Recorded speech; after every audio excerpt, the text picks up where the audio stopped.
Bueno, doncs ja estem a la quarta etapa. Avui toca Manyero i hasta un altre poblet després d'Estella. No, ara no me'n recordo del nom. Si ahir canviàvem de paisatge, avui canviem de climatologia perquè avui comencem plovent. Ha estat tota la nit plovent, una pluja prou fineta, i ara pues, també plou un poquet, no tant com esta nit, però bueno, és qüestió ja de portar impermeables, ja fa falta portar impermeables. Segueix estant núvol i surto de Manyero, que és el poble on vaig acabar ahir. Bon camí, quarta etapa.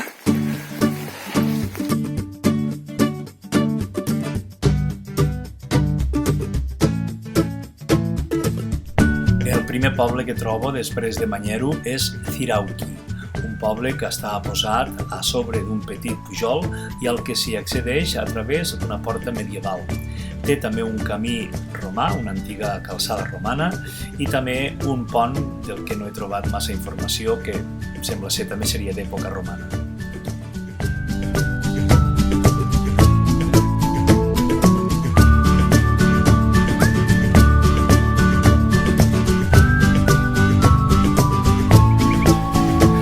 Bueno, avui he sortit a les 7:48, no havia pensat de dir-ho, per si de cas, i estic seguint el camí, creuem un altre pont, no sé si romànic o què, però bueno, com a mínim és curiós. De moment ha parat de ploure i fa un momentet m'he creuat amb dos australianes amb les que hem parlat una mica des d'Austràlia, també les terceres que trobo. El primer dia recordo que vam trobar un noi australià, avui pues, dos xiques també australianes, una mica més grans, però bueno, també simpàtiques.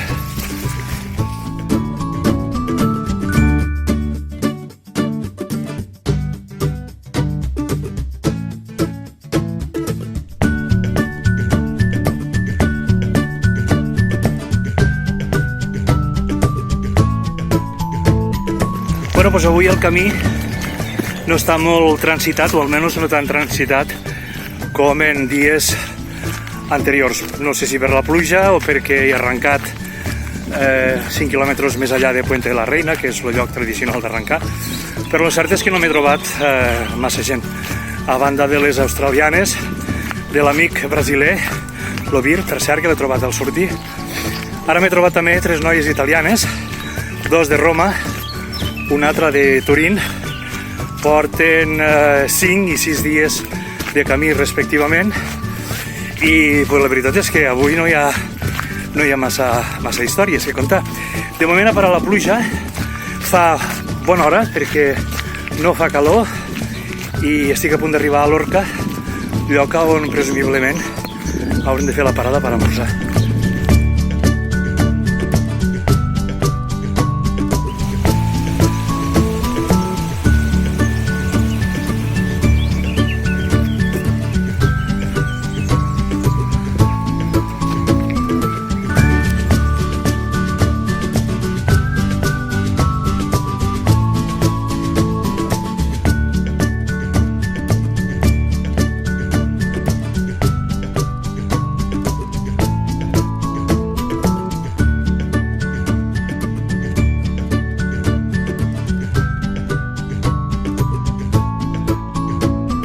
Tal com estava previst, ens trobem, després de passar a Lorca, en l'equip de logística, que aquí el tenim.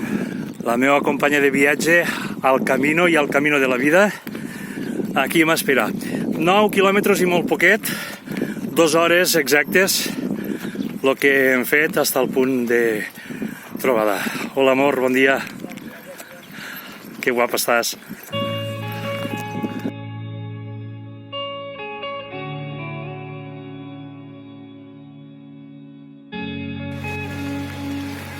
...13 quilòmetres, estic a Villatuerta, 3 hores de caminar i ens torna a ploure una altra vegada.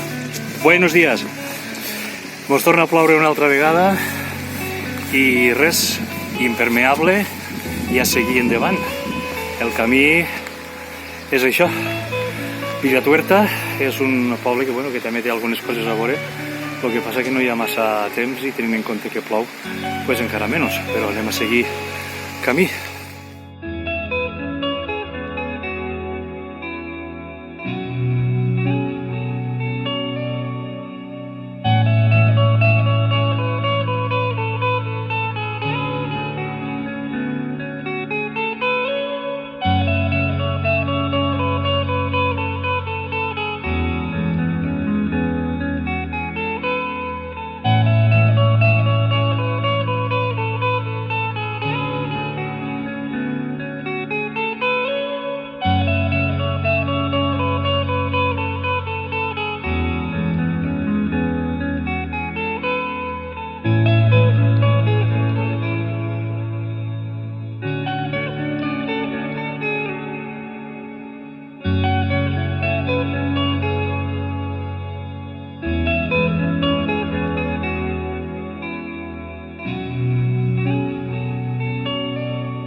Bueno, a les 12 menys 20 entro a l'Izarra, Estella, com volguéssim denominar-ho.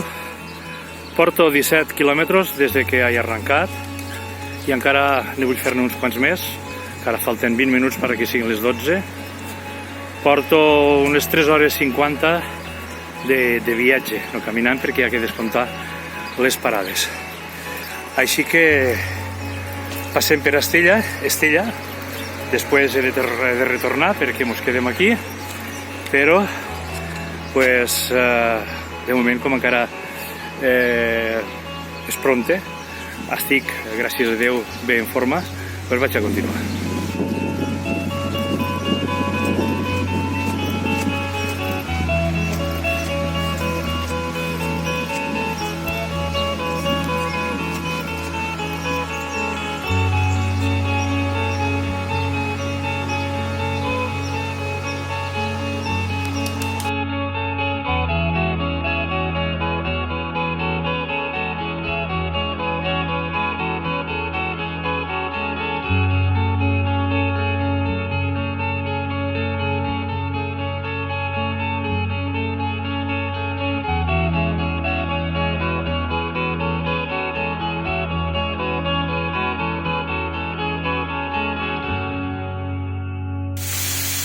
Bueno, doncs avui sí que és la font, no la d'ahir, que comentàvem que per al peregrí pot escollir entre l'aigua o el vi. És de les bodegues Irache i és una curiositat també que té el camí.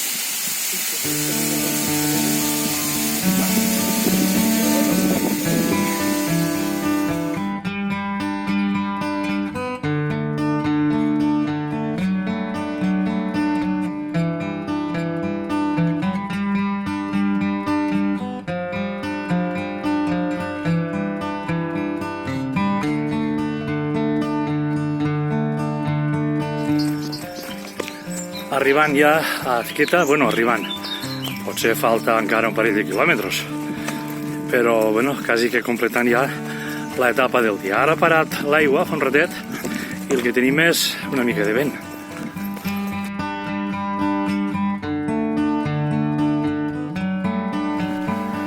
Este és el poble d'Azqueta, el que serà final d'etapa avui, tot i que dormim a Estella.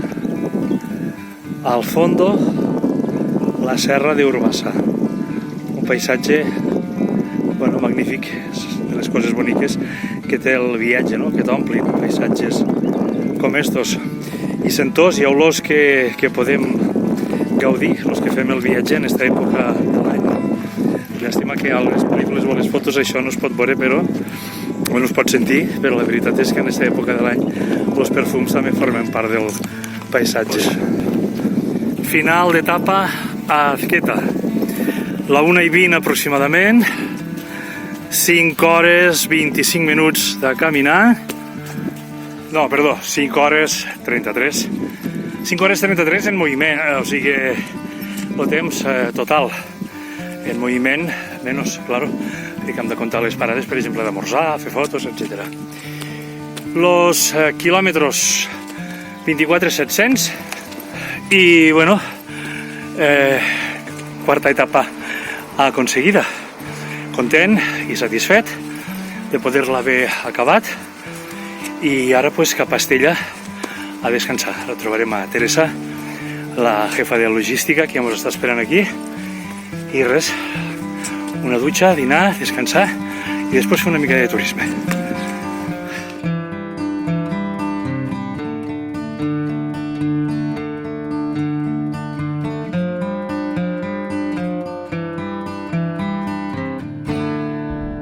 Com tots els dies, efectivament, després d'acabar l'etapa, el que fem és un poc de turisme, conèixer també un poc l'entorn pel que ens movem. I en aquesta ocasió, avui hem triat un element que està molt a prop d'Estella, on dormim, i que s'ha de visitar a la força. És el monestir i al mateix temps les bodegues Irache, per les que he passat este matí, de la que ja hem vist alguna referència. Les bodegues Irache són una de les bodegues més antigues de Navarra. Va ser fundada l'any 1891, tot i que ja al segle X els monjos benedictins elaboraven vi. Després de visitar la bodega, visitem també el monestir. El monestir d'Irache té els seus orígens al segle VIII i alguns edificis actuals guarden parts també del segle XI. És un monestir benedictí i és un dels conjunts monumentals més importants de la comunitat foral de Navarra. Destaca la seva església romànica del segle XII i el claustre plateresc.